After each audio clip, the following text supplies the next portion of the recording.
बोलो वैशाख देवता की जय। वैशाख महत्तम की जय।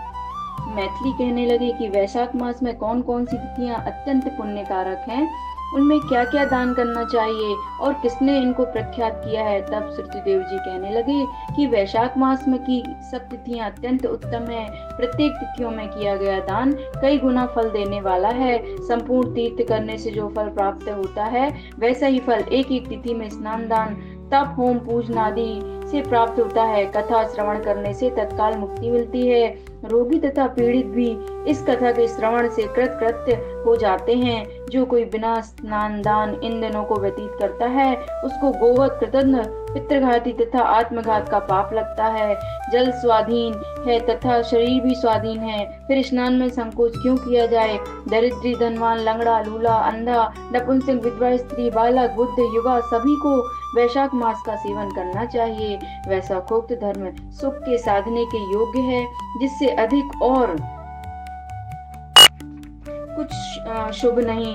जो कोई नीच इस सुलभ धर्मों का पालन नहीं करता, उनको नरक का भोगी होना पड़ता है, इसमें कोई संदेह नहीं। जैसे दही को मथ कर मक्खन निकाला जाता है, वैसे ही इस मास की तिथियों को अलग अलग बताता हूँ। चैत्र के महीने में जब मेष की संक्रांति हो, तब पापों के नाश करने वाली अमावस्या को की गई गया जी का करने का फल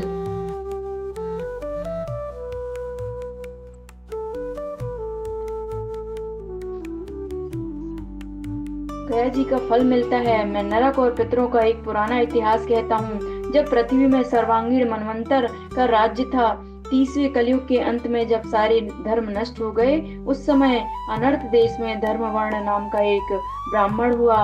उसने इस घोर कलयुग में मनुष्यों को पापों में रत देखा। सब मनुष्य अपने वर्ण धर्मों से हीन हो गए। एक दिन जब वह ब्राह्मण महात्माओं के सत्र यज्ञ देखने के लिए पुष्कर क्षेत्र गया, वहां पर ऋषि मुनि सत्रानुकूल पुण्य कथाओं का वर्णन कर रहे थे। कोई कोई कलयुग की प्रशंसा भी कर रहे थे। कहते थे कि सतयुग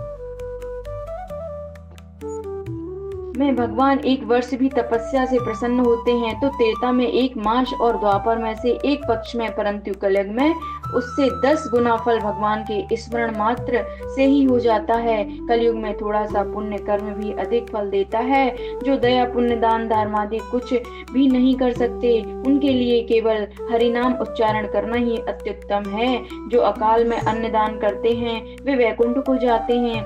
वहां पर जब यह प्रसंग हो ही रहा था, तो नारद ऋषि एक हाथ से शिशन और दूसरे हाथ से जिह्वा को पकड़ कर उन्मत्त की तरह खूब हंसने व नाचने लगे। सबने आश्चर्य से पूछा कि नारद जी, इसका क्या कारण है। नारद जी ने उसकी अवस्था में उत्तर दिया कि निसंदेह कलयुग प्रशंसनीय है, क्योंकि इसमें केशव भगवान श्रवण मात्र से ही प्रसन्न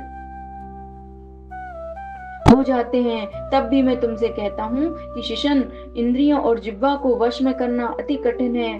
जिसने इन दोनों को वश में कर लिया, वह साक्षात जनार्दन के ही तुल्य है। अतः इस कलयुग में आगम्य पर तुम्हारा यहाँ ठहरना ठीक नहीं। सो पाखंडमय भूमि को त्याग कर अन्यत्र कहीं जाकर विचरना चाहिए।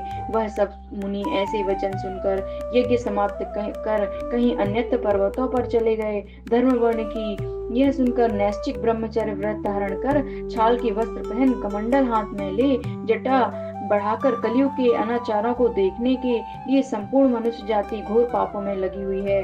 ब्राह्मण सन्यासी तथा शूद्र सभी पाखंडी हो गए हैं। पत्नी पति से विरोध करती है, पुत्र पिता से, सेवक स्वामी से और गुरु शिष्य से द्वेष कर रहे हैं।